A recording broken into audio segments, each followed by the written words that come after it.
Kepala Kantor Wilayah Kementerian Agama Provinsi Aceh, Muhammad Daud Pakeh, dan Dekan Fakultas Psikologi Universitas Islam Negeri Araniri, Eka Sri Mulyani, menandatangani nota kesepahaman di ruang rapat Kakanwil.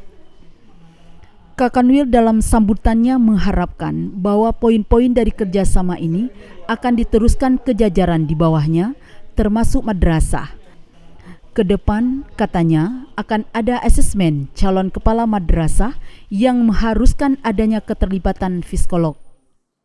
Dan kita bersyukur dengan kualitas psikologi kita sendiri, dan kita berharap MOU kita hari ini nanti bisa kita lakukan hal-hal tertentu yang senantiasa nanti masing-masing bidang kita bisa memberikan kebutuhan nanti Pak Koordinator Pak KPTU untuk bisa kita komunikasikan.